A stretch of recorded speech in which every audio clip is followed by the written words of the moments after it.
नमस्कार, मैं हूं विपिन दुबे और आप देख रहे हैं इनसाइड एक्स। क्या आपने सोचा कि अमेरिका और इजराइल मिडिल ईस्ट को यूज़ करके ईरान पे हमला क्यों कर रहे हैं, जबकि ईरान भी उसी मिडिल ईस्ट का पार्ट है। तो खाड़ी देशों के और सारे देश ईरान के साथ क्यों नहीं हैं? ईरान के साथ बाकी सारे देश नहीं हैं क्योंकि अमेरिका ने उनको संरक्षण प्रदान किया है। अमेरिका ने अपने वहाँ पे बेसिस बनाए हैं और उन बेसिस के ज़रिए अमेरिका ईरान पे लगातार हमला कर रहा है। ईरान भी जवाबी कार्रवाई में काफ़ी अच्छे तरीके से अपने आप को प्रमोट कर रहा है, काफ़ी अच्छे तरीके से वो भी युद्ध में अपने आप को स्टेबल कर पाया है, जबकि अमेरिका बहुत ताकतवर देश है। फिर भी अमेरिका की जो भी जन आबादी है, जो उनके लोग हैं, वो इतनी दूर पे है कि जहाँ पे डायरेक्टली हिट नहीं किया जा सकता। इसलिए वो अपने आप को सेफ रखते हुए मिडिल ईस्ट के जरिए, इजराइल के जरिए, इन देशों के जरिए ईरान पे लगातार हमला कर रहा है। अमेरिका ने कुछ चीज़ें गड़बड़ भी करी, जैसे कि उसने बच्चों के स्कूलों पे हमले किए, जिसमें 100 से ज़्यादा बच्चों की जान गई और लगातार इन हमलों में और भी जनहानि लगातार हो रही है। जबकि ईरान का जो मेन लड़ाइयों का जो उनके पास जो हथियार है, वो हथियार सारे उनके पास मोस्टली मिसाइल्स हैं। बट यूएस ने बोला कि वो परमाणु बम बना रहे हैं, इसीलिए हम उनको रोकना चाहते हैं। परमाणु बम जबकि एक बहाना है, ईरान के पास अभी तक कोई परमाणु बम नहीं है, जबकि दुनिया का 80% यूरेनियम उनके पास है। और यूरेनियम ऐसी चीज़ है जो सबसे महंगी होती है और सबसे इम्पॉर्टेंट चीज़ होती है किसी परमाणु को बनाने में, जबकि उन्होंने कोई भी परमाणु अभी तक नहीं बनाया है एज पर ऑफिशियल रिकॉर्ड्स। तो अमेरिका का ये जो स्ट्रेटेजिक जो ये पॉइंट्स है, उसने यही चीज़ इराक में और अदर कंट्रीज़ में करके उनको बर्बाद कर दिया। और सेम चीज़, सेम नियम कानून जो भी चीज़ें थी उसके पास, वही चीज़ एग्जैक्ट यहाँ पे वो कॉपी पेस्ट कर रहा है और ईरान को उसी ही दिशा में धकेल रहा है जहाँ से उसे समस्याएं हों। अब ईरान ने जवाबी कार्रवाई में मिडिल ईस्ट के देशों पर भी हमला किया और विदेशों पे हमला किया, जबकि वो सारी मुस्लिम कंट्रीज़ हैं। हालांकि अमेरिका मिडिल ईस्ट के बेसिस को यूज़ कर, खुद बेस बनाया वहाँ पे, उन बेसिस को यूज़ करके लगातार ईरान पे हमले कर रहा है।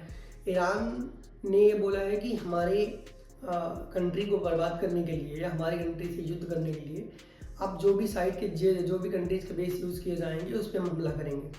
तो ईरान ने भी जवाबी कार्रवाई पे उन पर हमला किया और जिसमें वहाँ भी जन हानि हुई है और बहुत ज़्यादा नुकसान हुआ है। और स्ट्रेट ऑफ हॉर्मोज को ईरान ने बंद कर दिया है, जहाँ से इजराइल और यूएस के लिए तेल के लिए पहुँच जाते थे। और बहुत सारी दिक्कतें हुई हैं जिनकी वजह से पूरी दुनिया में तनाव है। अभी ईरान के जो ट्रूप्स थे, वहाँ के जो सैनिक थे, वो इंडिया आए थे और वो हमारे इंडियन आर्मी के साथ में, इन लोगों के साथ में, जो भी हमारी सेना थी उसके साथ में वो यहाँ पे प्रैक्टिस कर रहे थे, एक्सरसाइज कर रहे थे और सीख रहे थे और कुछ चीज़ें सिखा रहे थे। ये ऐसे होता है कि जैसे दो देशों की सेनाएं आपस में एक दूसरे को कुछ सिखाती हैं, कुछ नया सीखती हैं। वो लोग यहाँ पे आए थे और ऐसा प्रोटोकॉल उनके पास कोई हथियार नहीं था। रिटर्निंग फेज में वो चाह रहे थे, उस टाइम पे अमेरिका ने उन पर हमला किया और जिसपे लगभग 30 से ज़्यादा लोग मिसिंग हैं और 80 से ज़्यादा लोगों की मौत हो गई है और उनकी लाशें पानी पे तैर रही थी। अमेरिका के द्वारा ये किए गए कुकृत्यों को आज भारत भी इसका खंडन नहीं कर रहा है, क्योंकि भारत का दोस्त इजराइल है और मुझे नहीं पता कि ऐसा क्या रीज़न है। जब ईरान भी भारत का दोस्त है तो हमें कुछ ना कुछ तो बोलना चाहिए था, बट एज पर ऑफिशियल्स मुझे नहीं पता। मे बी ये उनके अकॉर्डिंग सही हो सकता है या गलत हो सकता है, वो जाने। बट हाँ, एटलीस्ट इन चीज़ों का खंडन करना चाहिए था, इनको बोलना चाहिए था, निंदा करनी चाहिए थी। बट हमारे यहाँ से ऐसा कुछ नहीं हो रहा है। वी आर न्यूट्रल, हम बिल्कुल न्यूट्रल हैं, हमें किसी देश से कोई मतलब नहीं है। जब यही चीज़ें किसी और के साथ होती हैं तब उसको समझ में आता है कि न्यूट्रल रहना बेहतर था या नहीं, और न्यूट्रल होना अच्छी बात नहीं है। गलत के लिए आवाज़ उठाना कि ये चीज़ गलत है, ये हमारा परम कर्तव्य बनता है कि हम ऐसा बोलें। हालांकि अब यूएस ने, ट्रंप ने एक पोस्ट किया जिसमें उन्होंने लिखा कि ईरान ने माफ़ी मांगी है।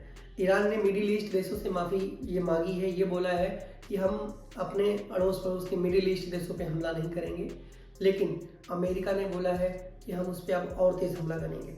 ईरान ने ये बोला था कि अगर किसी ने किसी देश की बेस कैंप को यूज़ करके अमेरिका उन पे हमले करेगा तो रिटर्निंग वो रिटेलिएट करेंगे, वो हमला करेंगे, ईरान भी हमला करेगा। लेकिन अमेरिका इतना डरा और सहमा हुआ है कि वो कह रहा है कि नहीं, हम तो और हमले करेंगे। ईरान माफ़ी मांग रहा है। मतलब झूठ की चीज़ें बोलना और खुद की बौखलाहट को उजागर करना, ये कोई अमेरिका से सीखे। अमेरिका जैसे भ्रष्ट देश जिसने पूरी दुनिया में अशांति फैलाया हो, ऐसे देश के लिए लोगों के नज़र में जो इज्जत होती है वो ख़त्म हो जाती है। अमेरिका खुद को डिस्टेंस की वजह से सेफ रख पा रहा है, नो डाउट वो बहुत पावरफुल कंट्री है, बट फिर भी वहाँ पर कोई इशू नहीं है। और वो अपने सैनिकों को अलग देशों से, अलग देशों के लिए लड़ने के लिए, उनको युद्ध में ढकेलने के लिए बिल्कुल तैयार रहता है। अभी वहाँ पे सारी चीज़ें अच्छी हैं, तो उसने अपने कंट्री के काफ़ी सारे फोर्सेस को डिप्लॉय किया है इधर उधर कि जाओ लड़ो।